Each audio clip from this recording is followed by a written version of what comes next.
Le JT Sport sur iTélé avec Julien Pasquet. Bonsoir Julien. Bonsoir Antoine. En forme?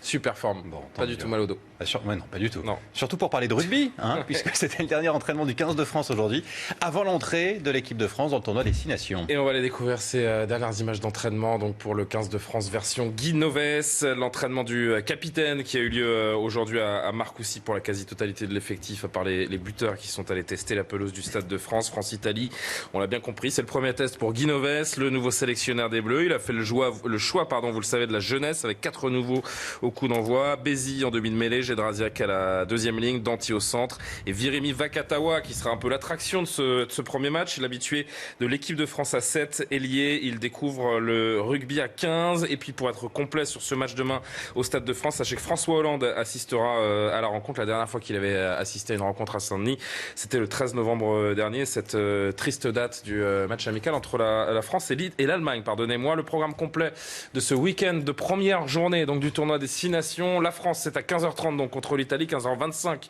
précisément. Écosse-Angleterre le même jour. Et puis dimanche, Irlande, Pays de Galles. Il va être beau d'ailleurs, l'hymne écossais face à l'Angleterre dans le stade de Murrayfield samedi après-midi. On suivra ça. Du football et l'autre événement dimanche, ce sera le choc entre l'OM, l'Olympique de Marseille, voilà, c'est bien ça, et le Paris Saint-Germain, le PSG. Ce sera le dernier match de la 25e journée de Ligue 1. Avec une conférence de presse d'avant-match aujourd'hui pour Nicolas Nkoulou et Mitchell. Marseille qui s'est un peu rassuré avec notamment une victoire à Montpellier mardi dernier. Marseille qui a l'occasion de confirmer donc ce léger progrès entrevu, même si on sait que l'OM a beaucoup de mal à domicile cette saison. Regardez en quelques chiffres, Marseille au Vélodrome cette année, aucune victoire à domicile depuis le 13 septembre dernier, seulement 2 victoires en 13 matchs dans le stade Vélodrome, 12 points obtenus sur 39 possibles, 18e du classement à domicile. Forcément, ça ne favorise pas, en tout cas sur le papier, une victoire marseillaise, et pourtant Mitchell y croit dur comme fer. Il est possible que je sois fou de penser que nous allons gagner, mais je crois en cette victoire. En toute honnêteté, Laurent Blanc aussi imagine que nous pouvons gagner et que ce match est loin d'être comme les autres. Petite info concernant le Paris Saint-Germain également. Sachez que l'Italien Marco Verratti devrait a priori manquer ce match face à l'OM. Il était revenu le week-end dernier, mais il a été nouveau forfait hier à cause d'une pubalgie.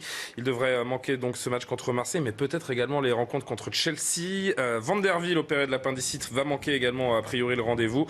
En revanche, Javier Pastore, lui, fait son retour. Rapidement, le programme complet, on y va vite fait, de cette 25e journée de Ligue 1. Outre le match du Paris Saint-Germain à Marseille, vous découvrez que Monaco affrontera Nice demain à 14h, Lyon sera à Angers, on fait le point sur les matchs de dimanche, avant Marseille-Paris, Lille-Rennes et Bordeaux-Saint-Etienne.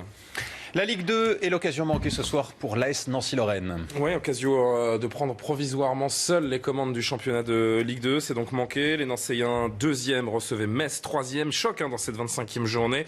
Les Messins ont arraché le nul de partout dans ce derby lorrain. Pourtant, c'est Nancy qui a ouvert le score par Dallet. Réduction et égalisation même par l'Anglais contre son camp. Loussamba à la 46e va donner l'avantage à Nancy qui croit tenir sa victoire. Mais à la 91e minute, Métanier égalise. Nancy qui revient tout de même à égalité de points avec Dijon, mais Dijon va pouvoir reprendre 3 points d'avance en cas de succès face au Havre lundi. On pourra apercevoir rapidement les autres résultats et donc ce programme avec ce dernier match entre le Havre et Dijon lundi. Vous voyez ce qui s'est passé sur les pelouses de Ligue 2 avec hélas pour les supporters du Paris Football Club, une nouvelle défaite pour la Lanterne Rouge sur la pelouse d'Évian. Un choc également dans le championnat féminin de football, ce Lyon-PSG. Avec Lyon, le leader de ce championnat de D1 féminine qui a ramené un bon point de son déplacement sur le terrain du Paris Saint-Germain, 0-0. On va pas se cacher, le choc un petit peu décevant à Charletti, les Rodaniens sous les yeux de leur président, Jean-Michel Aulas, qui aurait quand même pu s'imposer puisqu'ils ont elles ont touché 2 fois les montants par Majerie et Nessib.